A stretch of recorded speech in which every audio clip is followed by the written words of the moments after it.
What's up, Mixed Reactions? It is Tuesday, September 9th, 2025. It's Ian, Justin, and a special guest this week, Justin's brother, Chris. We're gonna go and start off with Chris. How you doing today, man? Doing fantastic, sir. Happy to be here. You're just gonna pass over me, Ian? You didn't Yeah, even say damn. I Casey. felt prettier than Casey, and I'm new here. Yeah, he's the new guy. We're gonna talk a lot about the Cowboys later, but you know what? Since you want to be a dick about it, how you doing today, Casey?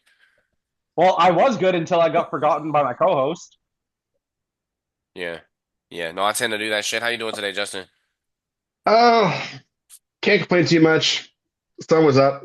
I was 6 feet over ground. It works. For those of you who just listen on YouTube, I encourage that's a pretty bright shirt. That's the brightest yellow I've seen in a while. Go Chargers. Big bird looking ass. That's Savannah Banana's promotion material right there. That's the big banana split we all I want to just see at the realized end of that the show. when he went on the big screen, I was like, God damn, that shit's fucking bright. Working in primary color situations. Um, but yeah, man. First thing we usually do, we just kind of go through each of our teams, how they went over, how they did for the weekend. I know Casey's got a lot to say about the Cowboys, so I'm gonna save him for last. I'll actually start with Justin. What happened yesterday, Uh, Sunday? I think that the modus operandi of Josh McDaniels' offense with the Patriots which was everything precluded on timing. There was no timing. None. Zero, zilch, nada, and the line of scrimmage was never won in terms of keeping the run game moving. Not one bit. Run game sucked. Play action game didn't exist. And Drake May looked like a rookie still. And So, Justin, let me ask you a question real quick, 'cause I don't mean to cut you off, but I just want your opinion on this. So, obviously, we know Tom Brady owns a good portion of the Raiders. So, what do you think the chances are he had some conversations with the defensive coordinator about the playbook that McDaniels likes to run? Because obviously, we know the relationship between Brady and McDaniels is long outstanding. I don't put a lot of stock in that idea, only because there would be so much hair breathing down their necks of league interventions and league investigations. They don't need that. No, there couldn't be any of that. I I Yeah, mean, mean, if if they're he's in their own offices, Casey, you cut at it right away. If the Patriots fail against Tom Brady, it's not that he's plotting against them, but he knows them better than they do, right?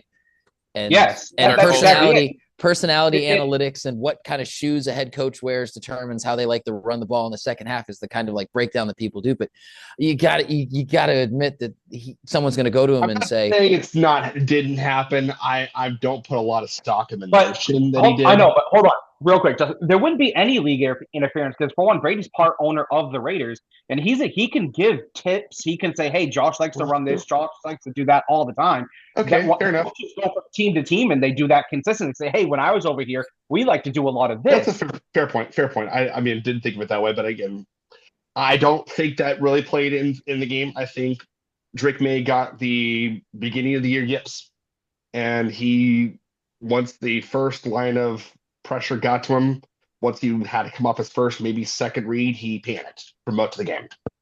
Yeah, happy feet. Happy feet, absolutely. And the defense couldn't do anything to stop the nosebleeds of the play action game. We'll get into my overreaction later on, but how about your Rams there, Ian? Oh man, yeah, no, it was you know what I wanted to say is this felt like one of the games. Thankfully we won, but this felt like one of the games where we were gonna let them hang around just long enough for them to steal in the end. Um, thankfully they didn't. Tyler Davis stepping in as a replacement, he gets a sack. Puka gets a little banged up in the first quarter. I'm not too concerned about the offense. Like I said, I thought this was a game where Houston was going to hang around just long enough to be able to come back. Obviously, they took the lead early.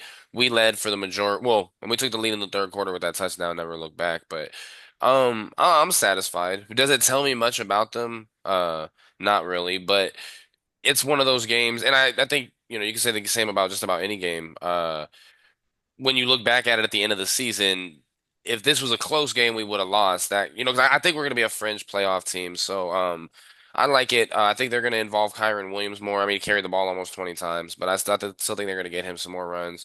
Um, they'll find a way to work Devontae Adams in. And then one more thing too, Davis Allen.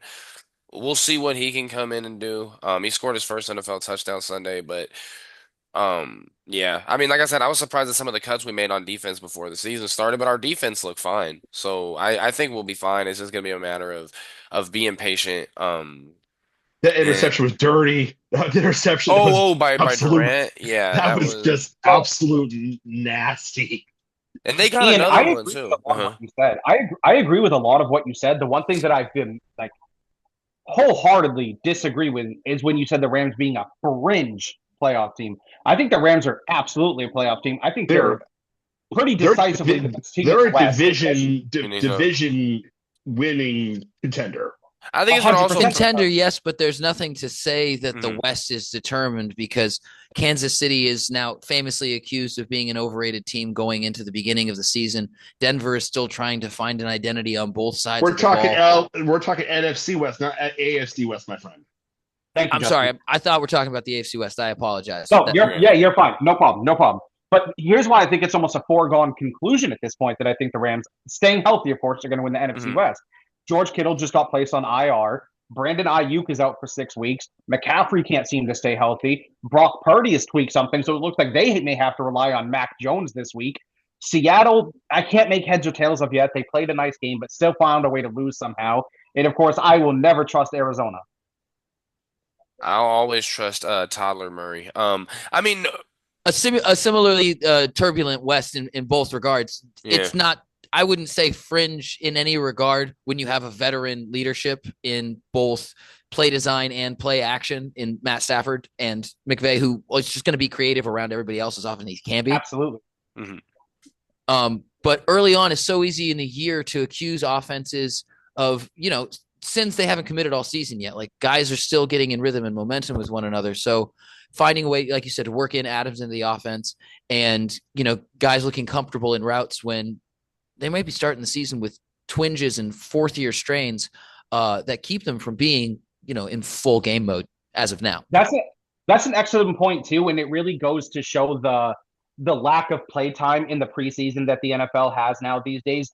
A lot of these players, they're still getting their reps in the first couple weeks of the season, so they're still getting their feet underneath them. You can make the argument that Drake May didn't have enough reps because he didn't have many reps in the preseason, and he needs them. He needed them. Yeah, no, absolutely, Justin. That's the one thing that you and I and everyone in this podcast have discussed frequently throughout the Patriots this season was in order for New England to be able to take that next step, it's all on the shoulders of Drake May taking that next step. And if we're solely based it on Sunday, which of course we can't, then they're not going to because I'm not saying he regressed, but he is now in games that he has started and finished. He's 1-10 as a starter in games that he started and finished. He really needs more. I don't want to say support around him, but New England needs to find out quick what their receivers can do. I really liked what they did with Booty. He had a phenomenal game. I don't like what I saw from Diggs. He looks old. He looks out of shape. I still, even though we were so excited about them getting, or you, because you're the Patriots fan, we're getting so excited about them getting Diggs. If they don't turn it around soon, look, you have Miami next week at Miami, who they look like the worst team in the league, but Miami at home in September is always tough. Then you have Pittsburgh. You could be starting 0-3 in the blink of an eye. I'm not saying that they couldn't, but I'm not going to put too much like I'm not even putting my hand over the panic button when it comes to Diggs. This was his first game since an ACL tear, That's fair. and he And did. If I recall he's correctly, averaging 9.5 yards on the catch. So it's not and like he's not moving with the ball. right, and he didn't have any drops, so it wasn't like that was happening either. That's true. He didn't get I will targeted say- because they were dialing up on him because Drake's top three targets were Hunter Henry, Keisha Booty, and Diggs. Yeah, but you Oh. can't be happy about 30 and 46. No, I'm not. And so But- his leadership is determined in his decision making and not necessarily how well practice rep, early season, or room reps go. If he's putting the ball away from receivers 16 times or in the dirt often enough for people to start scooping low underneath his routes for easy pickings, 1-1 on touchdown and interception, those are, dangerous trajectory numbers for a season. I absolutely agree. But like I said, I'm just not putting too much. I'm not putting my hand over the panic button when it comes to Diggs. Not yet. That's fair. Not yet. No. You never do in week one. I mean, unless It's you're week Miami. one. But It is week one. Miami, It, man, it, Jesus. then we're going to get to my overreactions with that one because I've got some things to say. But how about the boys? so let's get into that, right? You could really break the Cowboys Eagles game down into it feels like almost two separate games before the storm delay and after the storm delay. Before the storm delay, both offenses were rolling. Philly couldn't stop Dallas. Dallas couldn't stop Philly. Dallas was getting shredded by Jalen Hurts' legs, not so much his arm. Dallas's secondary locked up Devontae Smith. They locked up AJ Brown. They had a combined 4 catches for 32 yards the whole game. Dallas's secondary was top notch in that game. Now, one thing that I will say that I was impressed with was after the storm delays defense. Obviously, they got shut out in the second half, so I can't say anything about their offense in the second half. It stalled. A couple drops from CeeDee Lamb, which is going to happen. I mean, I'm not going to hate on CeeDee Lamb dropping a pass. Like when you're that elite for one game compared to the 7 of all last year. Exactly. I chalk that up to is an anomaly. I don't think that's going to happen again. I would agree. And so, especially when the Friday after the game, he's out on the drugs machine catching 100 footballs a day. I think that's fantastic leadership. I think that shows that you're the reason they lost because he was. Because Dallas's defense after that storm delay absolutely held Philly down. Saquon Barkley couldn't get anything going. They got pressure on Jalen Hurts. They got pressure on 40.2% of the snaps. That pass rush still looked pretty good for a majority of that game. And if Kenny Clark was, go ahead. You take Hurts to 62. You break those down to like 20 or 30 yards on the ground with like one touchdown, and Dallas wins every category of the game. You got 300 yards, 188 to 144 passing. You take Jalen Hurts down to like not week one play with you video game levels of finishing drives himself out of it, and they're still winning in yards of play. They're still winning in first downs. Like I don't want to kick the horse while it's like breathing in the mud, but like you should have won that game. Absolutely no, and I'm a die-hard Cowboys fan. Like they have my soul. I'm so sorry. It's okay. I've learned to live with it. Hey, it's not your fault. I'm a Celtics fan, so Dial 998. I think it's a suicide hotline. But I liked a few things that I saw. It looks like they're going to have a comparable running game this year. I liked what I saw from Javonte Williams. Miles Sanders, of course, he did break that big run, but he also got chased down by a linebacker who ran a 4.6 in the 40. I didn't like that. Jadon Blue takes that ball to the house. Then, of course, Miles Sanders had that fumble in the red zone. Can't be having that. I do like the fact that Dak put his body on the line to make that tackle, though. And I think Dallas, even though they lost, and there's no such thing as a moral victory in the NFL, I think they had a surprising performance because everybody was saying, "Oh, Philly is going to blow them out of the water," and just like I'm sorry, your name is Chris, right? Hi, I'm Chris. Chris, yes, thank you, sir. Just like Chris was saying, Dallas won in a lot of those statistical categories, and you can make the argument they outplayed the Super Bowl champions on opening night in their home for a good majority of the night, and I think that speaks volume. Dallas how do you feel about Micah Parsons not being a part of that? How much do you blame on him being gone? So it's a great question, and it's one of those anecdotal type questions because you can't really answer it with a fact-based opinion because he wasn't on the field, right? So I can't say, oh, he absolutely would have gotten a sack or two. He might not have. They might have had a great game plan disguised for him to totally take him out of the game. I will say, I feel in the first half, if he was in that game, there's a potential he chases Hurts down on one of those runs that prevents the third down from going to a first down, that prevents a first and goal run getting into the end zone. I think based on history and based on what I know of Micah Parsons as a player, that he could have done that. But not having Micah Parsons was not the reason they lost that game. Fair enough. Same answer, Jordan Lewis? Definitely same answer, Jordan Lewis. I liked Jordan Lewis. I think he was a good spark slot corner. But at the same time, there was a lot of times, especially over the past 2 or 3 seasons, where he just wasn't reliable because of his health, and he was burnt toast. Fair enough. What about you? You're a Patriots fan. You could talk about the Patriots or the Browns, whichever one you want to get into. Both are rough. All right, we got to talk about the Browns for a second because we had it. Damn it, boys. Yeah, We had it. yeah, you did. Yeah, they did. Yeah, they did. Okay. So if Didn't the they hold the offense- Bengals to 26 yards in the second half? Yeah, we don't need to talk about those numbers. We could talk about other numbers, like how few points we lost by. Just one, technically two. Okay, so it's the browniest thing to do, and everybody's capable of doing it. We do it when we poo.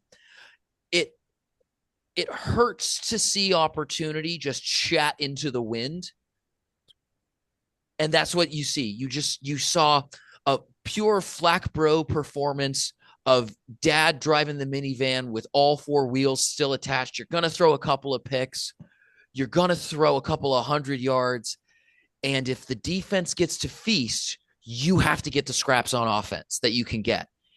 And we didn't get the scraps on offense that we could have gotten. And when Joe Burrow can't find a rhythm, you got to play your own tune. And we didn't play our own tune. We played the same old song. So it was, pretty typical weekend. That's totally it was fair. fun. It's exciting when the team is good enough to hold their own for a while and they give you hope in the fourth, and you're not like counting beers in the second quarter going, oh man, the primetime game is too many away. And you just suffer for I an get afternoon. it. 100%. We've all been there. That was us all last year. Yeah. After the Cincinnati game, it's like, how many are we? Yep, but I mean, we do it better than anybody else. Like miss some kicks, turn the ball over, and it was like a dumb similar thing. The Browns led in every stat category that they should and shouldn't have. 327 yards to 141, 2 turnovers, 22 first downs, great. 7 friggin' penalties to match, but 53 yards, like. And then we have the chutzpah to go after it on fourth down, which is great to see, and you love that fight in the team. But you still dominate the ball and don't win the game late when you should.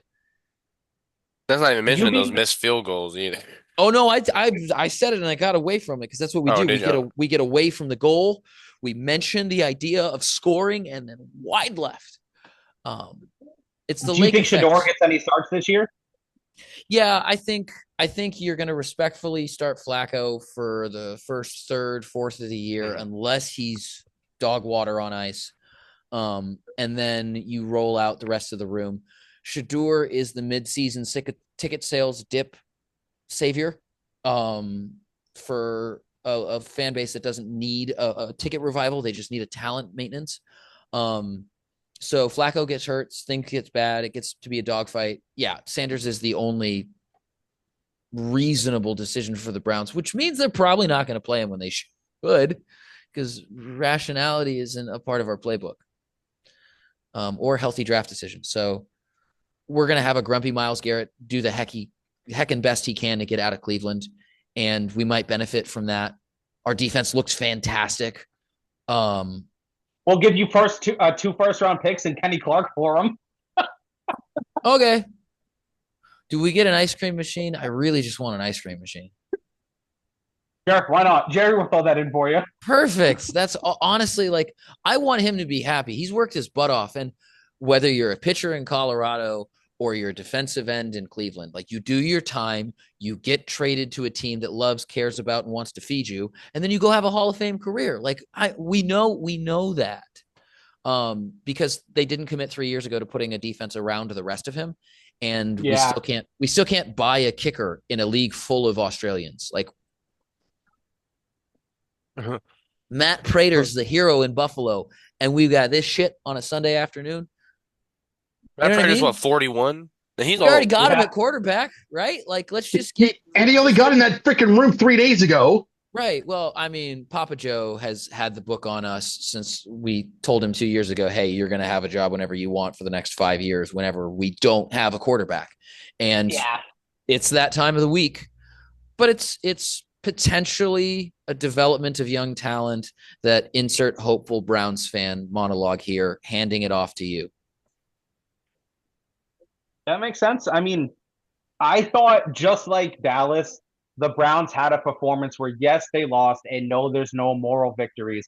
But at the end of the day, they can walk away and say, hey, we held our own against you. I don't want to call the Bengals one of the elites. They're one of the elite offenses. And the Browns defense really held their own. And so I 100% agree with you. They are a quarterback and one playmaker away on the outside, and I think the Browns could truly be competitive. Yeah, at least where we are. Like, I'm not saying a playoff spot. I'm saying like maybe we keep our head up in the division because we're pesky, and like we're gonna hand Baltimore either an inexplicable ass whooping or they're gonna take it out on us for what they just coughed up on national television.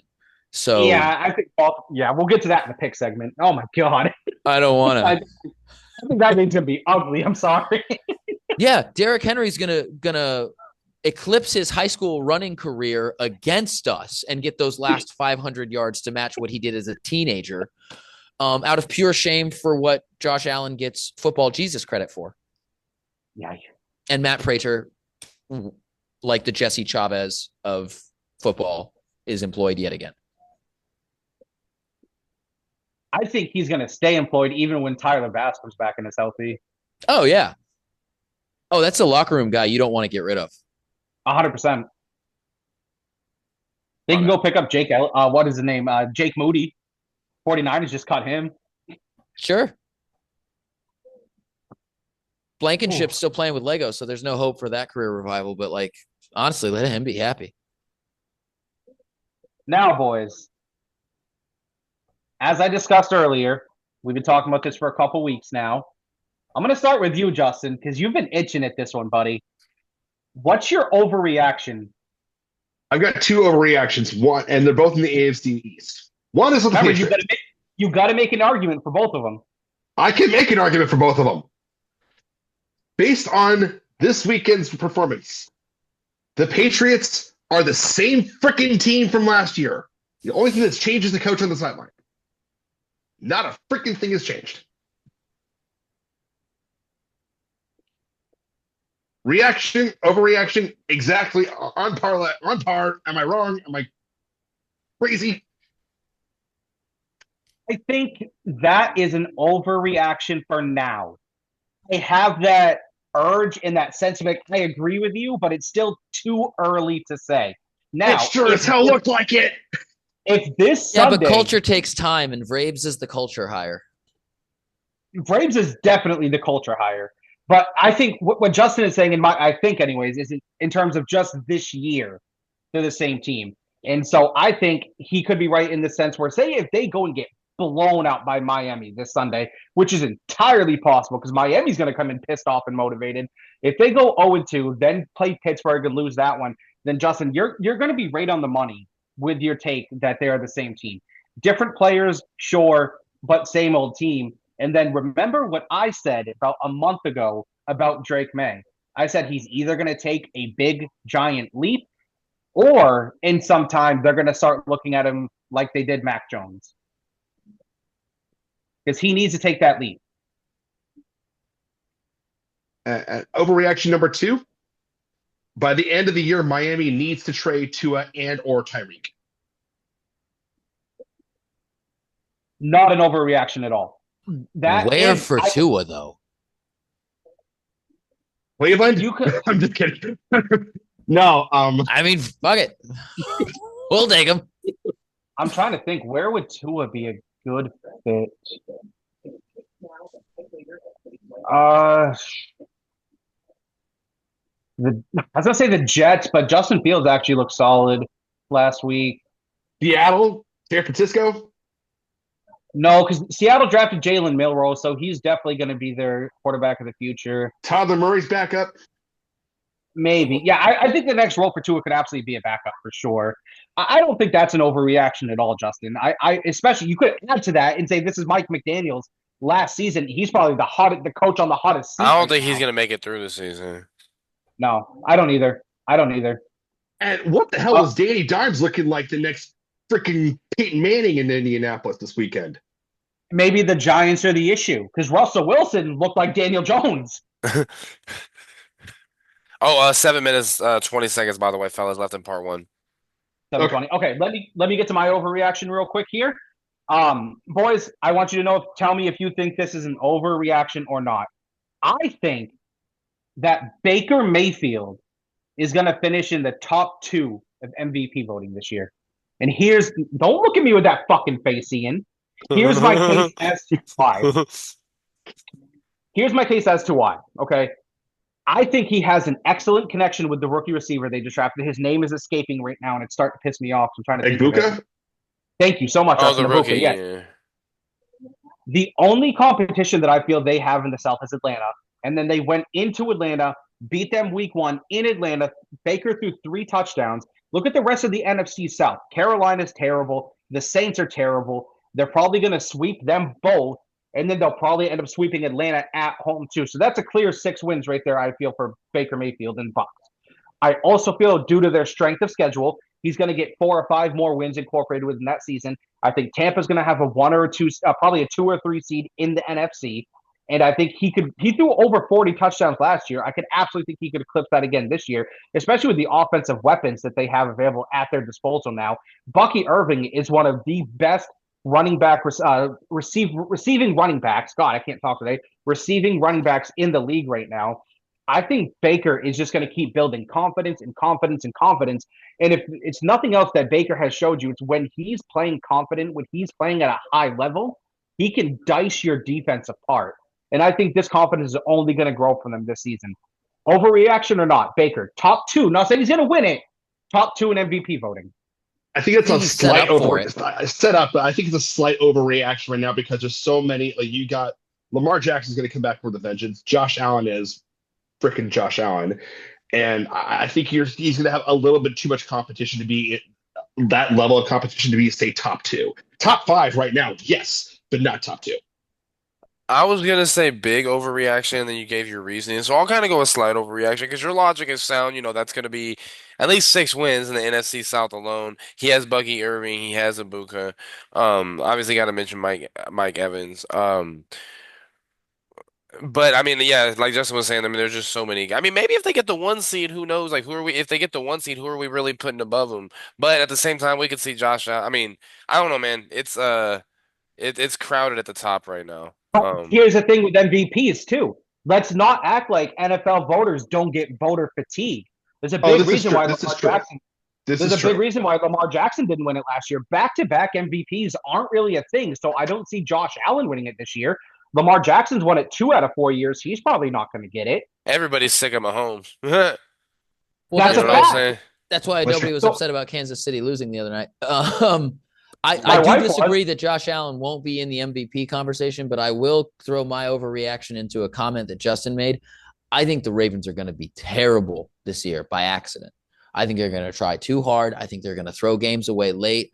I think what happened to them on Monday night could be the beginnings of an accidentally awful season, and that something freak will happen to Baltimore where everything should be going fine and it just isn't. There's going to be some dumb locker room rift, or they're going to get in their own heads after something stupid like this, unless they go on a 10-game run. If that happens, Harbaugh has to go because the Ravens have easily one of the most talented rosters in all of the league. He doesn't get in the way of that roster, I don't think. I think it's dumb things that happen on field for those players. That's fair. I would consider that an overreaction, but not an impossibility. Because you're right, they had a horrendous collapse on Sunday night, and so that could be the beginning of it. So like I said, I think it's an overreaction, but I see where you're coming from. I didn't see the record, but the Ravens have one of the absolute worst records of in football. Once they're up by 15 with less than 5 to go, like one of the worst. That's a heartbreaking specific stat to hold. Yeah. Oh, it is. And then before, because we got like 3 minutes left, I'm just gonna get my overreaction. The Chargers are gonna win the AFC West. Not an overreaction, not at all. They came to play. Not an overreaction at all. Not all's gonna get That's fucking 100 flamed like for the Alabama No. and Georgia to lose on No. the same day. No, you're about to, Ian. You didn't let me talk. That's 100% an overreaction. 100% overreaction. I'm not saying that they don't have a talented team. Not saying that Herbert isn't one of the most talented quarterbacks in the league. And obviously, this is Jim Harbaugh's second year. We saw what he did his second year in Michigan. We saw what he did his second year in San Francisco. So I think they're absolutely taking a step forward. But there's absolutely no shot I'm betting against Mahomes and Reed to win that division. Not a fucking chance. Man, we'll see, man. I don't know. I just think the Chiefs look really bad. What's the status of Xavier Worthy before we go? Week to week. Oh, okay, okay. Yeah, I mean, I don't know, man. I mean, I think the Chargers are gonna. I think they're gonna win it with a good record. I mean, they're gonna have to win what, 13 I games think to win I, their I division. think it's going to come down to a tiebreaker, and the Chargers will have the tiebreaker. That's fair. That's why I say it's not as much of an overreaction. How much time we got? We got a minute and 41. But yeah, no, it's Are you good to ready for have. mine then? Oh yeah, go ahead. Yeah. Oh yeah, I'm gonna break your you're brain in good. the last minute. Steelers get it together and they run a train through the AFC this year. Aaron Rodgers and Mike Tomlin sit down like two broken old men and they go for one last ride into the sunset. And they complement throughout the season a running game that allows for a little bit of ease off of Rodgers to not have to carry everything. But that Steeler ability to sustain their division, work their way in, will now have the mentality and presence to do it. And this is their one shot. They've got to sell out for this last year of Rodgers giving a shit. And I Mhm. very well think the Steelers lackadaisically let New York have too much hope too early. But that fourth quarter was from Pittsburgh was just that could be the rest of the season for them. And it's very possible that Pittsburgh runs its way into the playoffs, I if not a Amen. definitely think conference Pittsburgh. championship.